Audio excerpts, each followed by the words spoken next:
Well, good morning, good afternoon, good evening, everyone. Welcome into another installment of ISV Success Live. My name is Brian Galicia, and I lead our Dynamics 365 global ISV team here at Microsoft. Always love the opportunity every Monday to host our amazing partner ecosystem to just showcase what they're doing in relationship to the IP that they actually have published in AppSource. And it's a pleasure and honor to have Gene from enVista join me this morning to talk about their solutions and what they're doing in the ecosystem. And what's unique about what enVista, well, maybe as we've had in the past, we have many ISVs that have different types of partnerships. But enVista is not only are they an ISV, but they also are a software integrator or implementation partner. So we're going to talk about a little bit with Gene. But before we get started, just a couple of quick orientation items, housekeeping items to get started. So if you're watching live, thank you.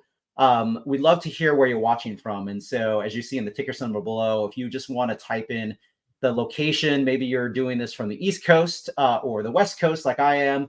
Maybe you're in Europe, maybe you're in Asia. We just love to showcase where people are watching from. So if you just want to type in the window, the location, we'll do a quick shout out towards the beginning. Second is if there's any questions that you potentially want me to ask, because usually we have time towards the end to have me ask a live question, feel free to also put that in the LinkedIn comment feed, and I'll see that, and I can actually ask Gene a live question in real time. And then finally, during the dialogue, if there's something that really catches or piques your interest, feel free to utilize the like, support, or one of the emoji icons at the in the LinkedIn experience, because that gives us also an understanding of is the content resonating. Without further ado, Gene, thank you so much for allocating time. It's a pleasure to have you take the time on a Monday to talk about enVista. And maybe we could start out with the opening question I always ask is, what is your specific role at enVista? And then as an icebreaker for people to get to know you virtually who don't know you, what's one thing not on your LinkedIn profile that you're open to sharing? Well, good morning, Brian. It's great to join you here. Okay, so my role at enVista is I'm a senior vice president at enVista, part of our executive leadership team. And in that role, I'm responsible for our Microsoft business. We've been a Microsoft partner since 2008. I also manage our IT managed services business, which works very closely with our Microsoft business. And I have a retail business unit as well. But my primary focus is the Microsoft business. And the one thing on that isn't on my LinkedIn profile, I'm a big Christmas decorator, almost a fanatic, maybe a reformed fanatic. And my front yard this time of year starts to fill with all sorts of Christmas lights and decorations that you can't see from a satellite, but almost. So that's not on my profile. I love it. I can imagine, Gene, that I think it's on ABC. They have this show that captures like all these amazing light shows and experiences. They're doing, I think, one for Halloween right now, but I can imagine you could probably vote yourself into that, because if your setup is something like that, which I can imagine it might be, you could probably be on that show. Well, as you can imagine, somebody who's been around IT and consulting for decades, it's a pretty intense project plan that I manage, and the lights do number in the tens of thousands. Oh, wow. But I would say that I'm the next a tier 2 compared to some of those people who are on the TV programs. I'm not sure where they get the time or money to do that, but we have a lot of fun with it, and it's a great way to kind of flex your project management skills and start to finish accomplish something. I love it. Yeah, it's almost showtime. This is, again, I mean, we're almost the end of October and post Halloween, and of course, for anyone who goes in a store, Costco or any big box store, Christmas is already out there. I mean, you see it, and so I'm sure you're gearing up to go do it. It is, and unfortunately, I can't put any of that IP that I build up on AppSource. But on one of these days, there'll be an F&O customer who wants software that helps them drive their Christmas displays. But at this point, we'll still focus on the core things that we do. I love it. I love it, Gene. Yeah, I can imagine people would borrow that if you had like some type of programming thing that say, hey, buy these things, hit this program, and then it just starts to work. I love it. So before we get started in the main show, let me do a quick shout out. There's a number of people that were commenting in the feed, and I love seeing the engagement. So Ashley, thank you for watching from Las Vegas, Nevada. Caitlin from South Carolina. Joe from in Newport Coast, that is Southern California. I appreciate that. Jill, thank you so much from Minnesota. Kristen from Indianapolis, Indiana. And then from our international, because we do get an international audience. So Andre, thank you so much from the Netherlands. We have Rocky from Dallas, Texas. We have Jerry from San Francisco.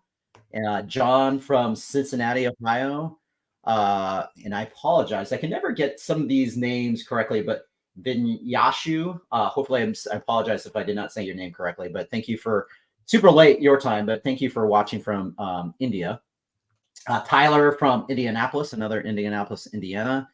I don't know who this, let me see here. Usually it shows up, but someone's watching from Seattle here. Oh, Ben Reed. So I'm not sure. Sorry, right here. Ben, this is Ben Reed. So thank you so much. I don't know why sometimes the experience doesn't show that. Peter from Belgium, thank you so much. And I think I got everyone. And then of course you got a shout out from Ashley on Christmas is the best time of year. Absolutely. I'm a skier myself, Ashley, versus snowboarding, but anything snow related is definitely amazing. So thank you so much. So let's get started, Gene. So for people who've never heard of enVista before, because I'm sure there are people out there that have not come across your amazing organization, maybe you can talk a little bit about what does enVista do? What are the business outcomes that you hope to drive in relationship and in partnership with Microsoft? Sure. Well, enVista is broader than our Microsoft business, although our Microsoft business is at the core of what we do, right? So enVista has been around 21 years this month. We started out as a supply chain consulting company, really focused on moving items through the supply chain more efficiently. And over time, we've grown. In 2008, we added the Microsoft business because we saw a lot of opportunity to help our current customer base on a journey towards, at that time, AX. But what we do on the Microsoft side is really we concentrate on the outcomes that are focused. A lot of what we do is in the ERP space. So, D365, F&O, and supply chain, and Business Central. We do a lot around the CE side with certainly services around field sales and service and CRM. But at the end of the day, Brian, what we see ourselves is at that middle of that supply chain, right? So, if you think about supply chain and its most granular, it's moving items from concept to consumption, right? And in core to that is the process that we follow using a lot of the Microsoft tools, which is how do we acquire those products? How do we pay for those products? How do we make sure that they're sourced right and get to the right customers, right? So, when you think about supply chain, a lot of people think about warehouses and trucks, but it's really the inventory and the items that move through supply chain. And that's been enVista's focus for 21 years, and we're core to that on the Microsoft side as well. I love it, Gene. What a great intro. I love how you're expansive across the portfolio, not just F&O, which is traditionally our ERP scenarios, CE, which is our CRM side, but also it's great the comment you made for Business Central, because of course that is our small business offering that offers and compiles the entire business process to more small businesses. So when you think about the experience, maybe we should talk about a little bit about the Microsoft experience being a partner, ISV, NSI, and driving that value. Maybe you can talk a little bit about the partnership experience that enVista has had for the many years that you've been a Microsoft partner and a Dynamics partner. I'd love to, right? So we're a managed partner for Microsoft. So our experience is a little different than a lot of partners. But, one of the things that we think is great, right, is that, it goes without saying that Microsoft is, if not the largest, one of the largest software providers in the world. And working with Microsoft for us, right, is time spent with some amazing professionals, right? So as we're trying to navigate business and really navigating outcomes for our customers, that relationship with Microsoft, unlike some of the other software companies in the world, is one really of collaboration, whether it's with field sellers or their leadership or the people on the product side. We have Microsoft MVPs on our team who work very closely with the technical organization.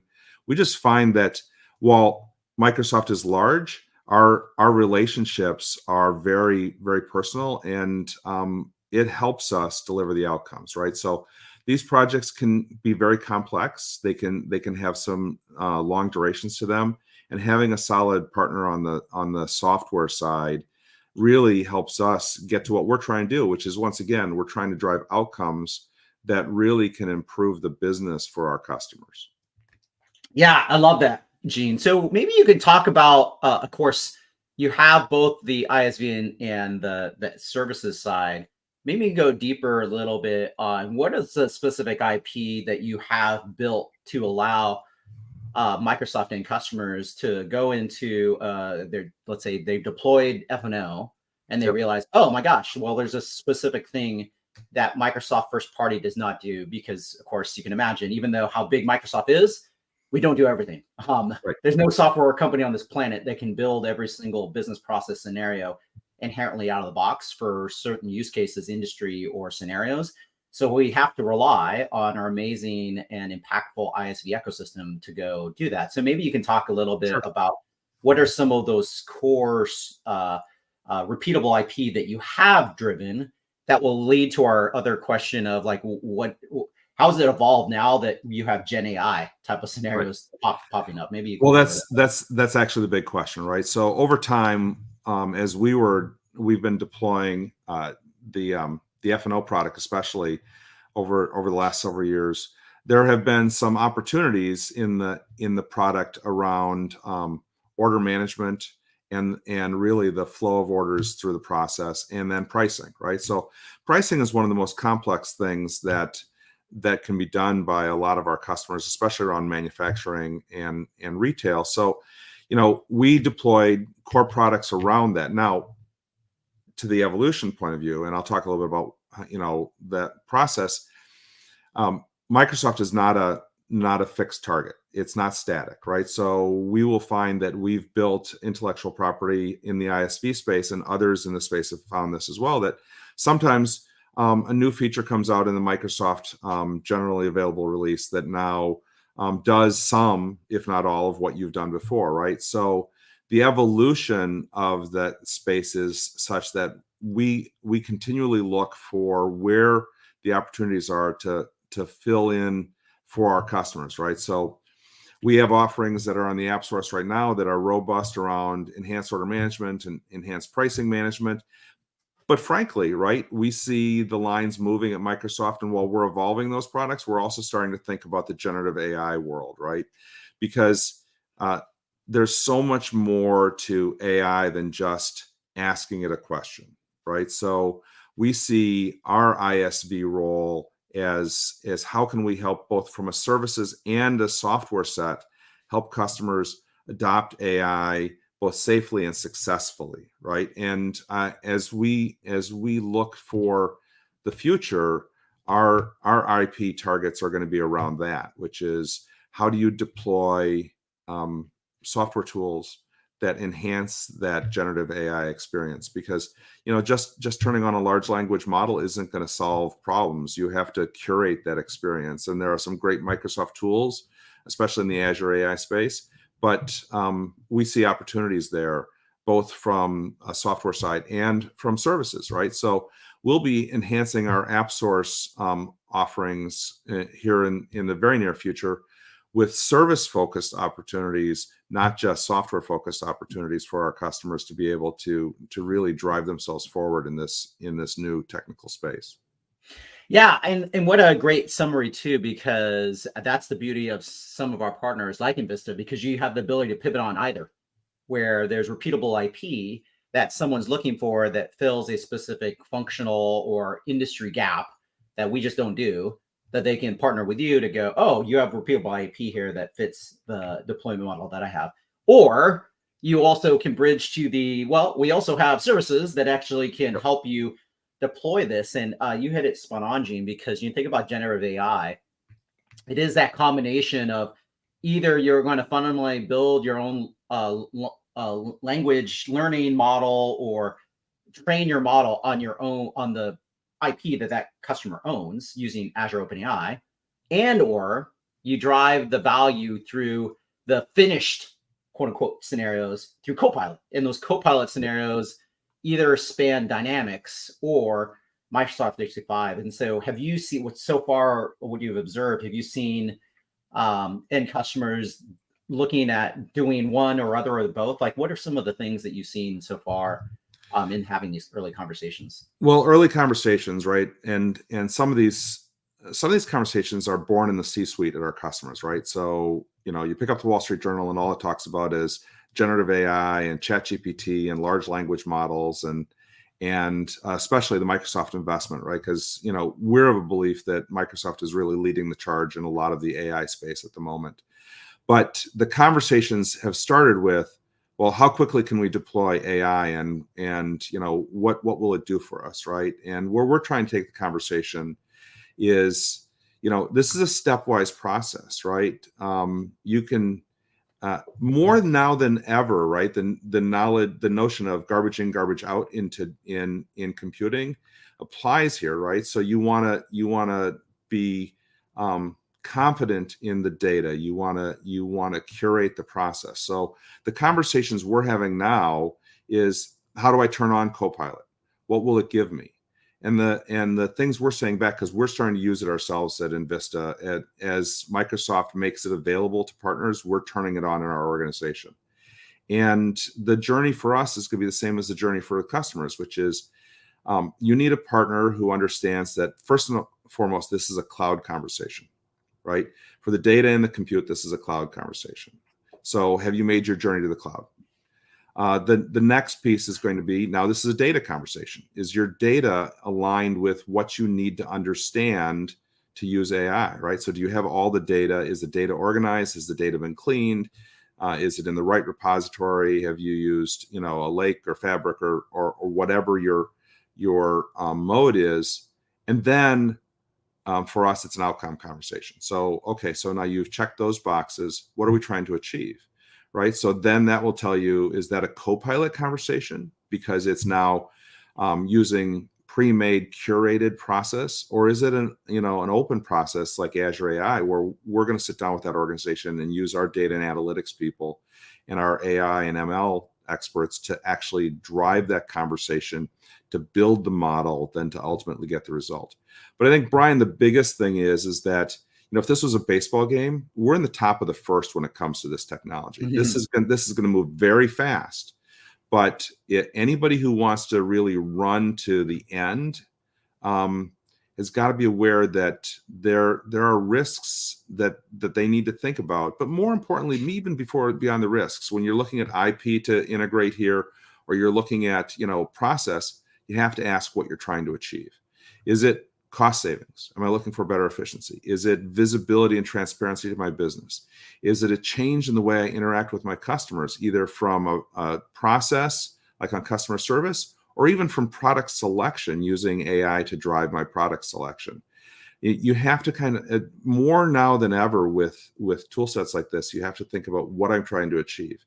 When I put in a product like F&O, it's pretty straightforward what I'm trying to achieve. I'm trying to, in most cases, replace an old ERP or enterprise system, get to a modern system, get to greater stability, greater supportability, and efficiency. When I go down the path of AI, I start to think, well, have I chosen the partner that has the knowledge to do this? Is there IP in the app store space that I need to acquire to enhance this, right? Whether it's something to do prompt management or to manage the outputs, what tools am I acquiring in support of that outcome I desire? So it's not as straightforward as the headlines see, but we're very, very excited about what's coming and how it can impact our customers' businesses and how it can impact ours as well.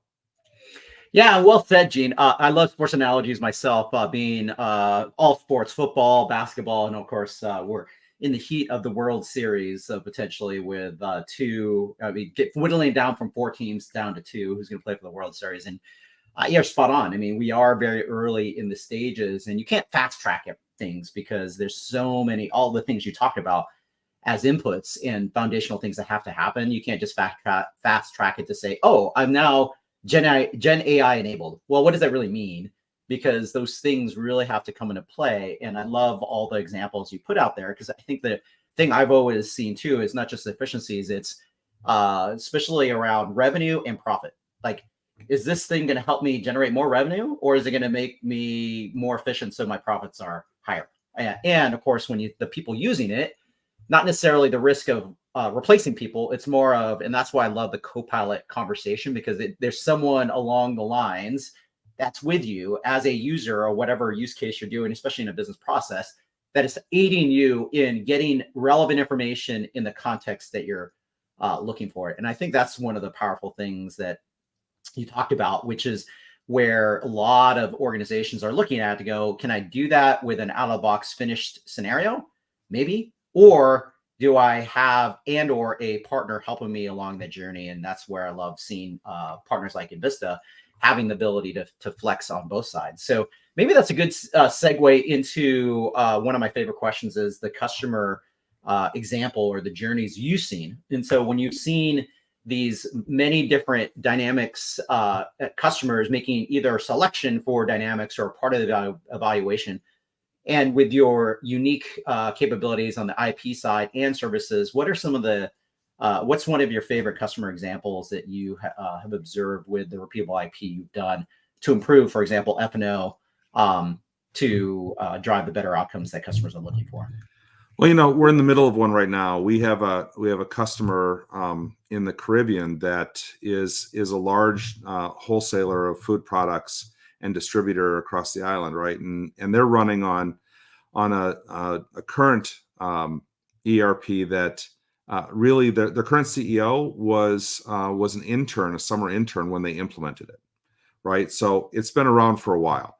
And when we looked at how do we take them forward, right? Well, we looked at what all the Microsoft opportunities on F&O and supply chain, and certainly, the IP that we offered around the ability to manage their order flow, because they go to 14,000 different delivery sites every week, right? So when we looked at that opportunity, obviously there's a massive need to move to a modern technology to run their business. But then when we look at not just the Microsoft tool set to streamline their business and take their business away from really, close to 100% paper in some business areas, and really put it on a brand new road to technical advancement.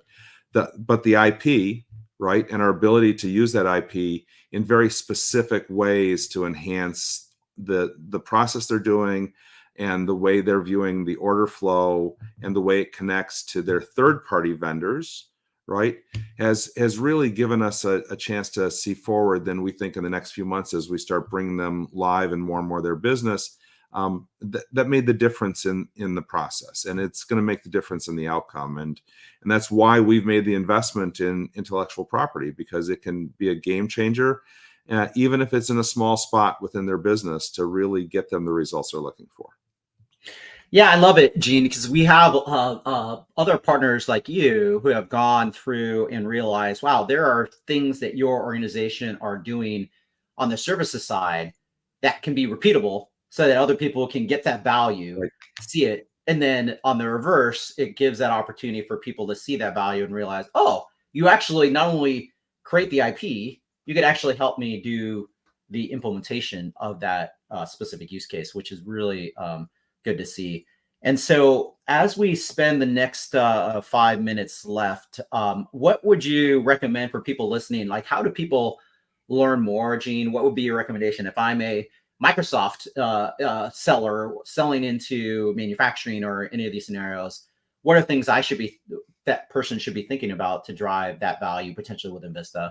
If they're partners out there, how should they think about potentially any partner-to-partner scenario? Sure. And of course, obviously, if there's a Microsoft buyer out there listening to this going, this is super interesting. How do they learn more? What would you recommend as places to well, we do have a tremendous heritage on the manufacturing and on the retail sides as well. So, engaging with us and learning more about us, first, you have to understand a little bit about who we are, right? So our philosophy when it comes with Microsoft is to enhance, not compete, right? So the things that we do on the ISV side are really about enhancing what's already a world-class product, right? And filling in some of those spaces. To your point, right? Microsoft neither has the time nor the inclination to fill every business scenario worldwide, right? So fill those opportunities for our core customers. For ISVs and other partners who would like to work with us or be able to leverage some of the things we've done, the successes we've had, we're a very open organization, right? So if there's an opportunity for us to work with you or your organization to enhance the outcome of the customer, that's our first priority, right? So, I was at the North American Community Summit last week, and I must have had 24 conversations with ISV partners, right? And the conversation revolved around how can we work together? Not how can you give me a lead and I give you a lead, but how can we work together, right, to drive that outcome? So, to find out more about us, obviously, there are ways to dig in, but really, you can reach out to any person that's got an enVista shirt on, and we'll have a conversation with you. And we'd welcome if you can enhance what we do, we're all in on it, right? And if we can enhance what Microsoft does, that's what we're here for, right? So it's an exciting opportunity, and the Microsoft community is far more collaborative than some of the other software communities out there. And I find that partners more often want to work with each other than work against each other, and we look forward to doing that on a daily basis. I love it, Gene. And I'm going to flash up a couple of things that a colleague of yours has put up there. And so one is, of course, we do this on LinkedIn, but of course, if there's an opportunity to connect, Gene's contact information here is listed in the feed through Kristen. Thank you. And then the other is kind of what Gene was referring to. There is think about Copilot. There is a listing in AppSource, and again, it's kind of, you can't click on it, but if you want to take a screenshot of that, there is that opportunity to again leverage an organization like enVista and the work they're doing to get people ready to leverage Copilot across the different use case scenarios with Dynamics. The other thing I'll put up here is, of course, what Gene said. It was listed in the video, but of course, just very simply, it's envistacorp.com. Or another way to get access to it that's easy is just aka.ms/enVista, and that takes you directly to the core website that Gene and his team have for what enVista does. So as we wrap up, Gene, any final comments to close out this specific show? Yeah, I just, coming out of Summit last week and just thinking about we're almost to the end of the year and the year ahead, right? I think it's an exciting opportunity for those of us in the Microsoft space. Seeing the investments that Microsoft is making around AI, among other things, we're really pretty excited. And, if you want to have a conversation with us about it and partner with us, figure out a way forward, share ideas, we'd love to do that. I mean, I think Copilot is the right thing for so many people, the way Microsoft is doing it. But more importantly, right, we all as partners, Microsoft, ISVs, we succeed or fail as a group, right? And I'm really encouraged by that. Summit was a great indication of that. Thousands of people coming together to learn more about how to make their Microsoft experience better. So I'm pretty excited. And well, through all that contact stuff, I'm the only Gene Bornak on LinkedIn. So if you really want to find me, you don't have to go through. It's in some names you'll see 75 of them. I'm the only Gene Bornak. So I'd love to have a conversation. Yeah, it's funny you say that, Gene. Yeah, because if you were John Smith, good luck. That would be very tough to do. But yeah, it's great that you have a unique surname and first name that makes you super, super unique. But so, Gene, thank you so much, enVista. Truly appreciate the partnership. And I love, again, how you had active engagement and participation at the Community Summit last week. I heard great things about the many engagements and connections, seeing a whole bunch of my connections showcase their feedback, their experience, and then pictures that were left and right. And truly appreciate how enVista has been such a integral part to the Microsoft partner ecosystem, not just as an ISV, but also as an SI as well. So with that being said, everybody, thank you for watching live or the replay. As I mentioned, we do these every Monday at 8 o'clock West Coast time to really showcase, again, our partner ecosystem, specifically around our ISVs that have created repeatable IP that delivers value to our joint customers and to the Microsoft ecosystem. So if you want to follow aka.ms/ISV Success Live, as soon as this show ends in a few minutes, this replay will be live. And so if you missed it or you want to forward it to a colleague, feel free to do so, or you can also follow the hashtag ISV Success Live. So thank you, Gene. Truly appreciate it. And I'm going to run the video that we showed at the very beginning again to close out the show. Thanks Thanks, again. Brian.